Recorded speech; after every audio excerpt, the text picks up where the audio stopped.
పిచ్చి పీక్స్కు చేరింది. కొండచిలువను పట్టుకుని బురద నీళ్లలో ఆ యువతి ఏం చేసిందో చూడండి. Shocking video viral. సాధారణంగా పాము అంటేనే ఆమడదూరం పారిపోతాం. ఇక భారీ కొండచిలువ కనిపిస్తే గుండె ఆగిపోయినంత పనవుతుంది.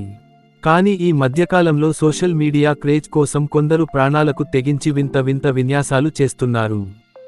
తాజాగా ఓ యువతి చేసిన సాహసం చూస్తే నెటిజన్లు షాక్ అవ్వాల్సిందే. ఏకంగా ఒక భారీ కొండచిలువపై కూర్చుని దానికి స్నానం చేయిస్తున్న వీడియో ఇప్పుడు ఇంటర్నెట్ను షేక్ చేస్తోంది. బురదలో ఉన్న కొండచిలువతో ఆటలు. వైరల్ అవుతున్న వీడియో ప్రకారం ఒక యువతి బురద నీళ్లలో ఉన్న భారీ కొండచిలువను గుర్తించింది. భయపడటం పక్కన పెడితే ఆమె దాన్ని అమాంతం పట్టుకుంది.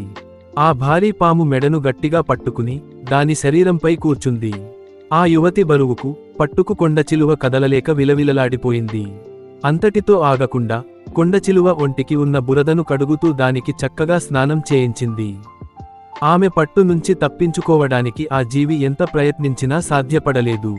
నెటిజన్ల విస్మయం. సోషల్ మీడియాలో చర్చ. ఈ వింత స్టంట్కు సంబంధించిన వీడియో సోషల్ మీడియాలో పోస్ట్ చేయగానే నిమిషాల్లో వైరల్గా మారింది. దీనిపై నెటిజన్లు రకరకాలుగా స్పందిస్తున్నారు. ఇదెక్కడి పిచ్చి సాహసం? కొండచిలువ ఒకసారి చుట్టుకుంటే ఊపిరాడక చనిపోతారని తెలియదా అని ఒకరు కామెంట్ చేయగా, లైక్స్ కోసం ప్రాణాలను రిస్క్లో పెట్టకండి అంటూ మరొకరు హెచ్చరిస్తున్నారు. ఇటీవల కాలంలో చాలామంది పాములు, కొండచిలువలను పెంపుడు జంతువుల్లా ఇళ్లలో ఉంచుకోవడం చూస్తున్నాం. అయితే ఇవి ఎంత సాధు జంతువుల్లా కనిపించినా వాటి సహజ గుణం మారదని, ఏమాత్రం అజాగ్రత్తగా ఉన్నా ప్రాణాలకే ముప్పు వాటిల్లుతుందని నిపుణులు హెచ్చరిస్తున్నారు.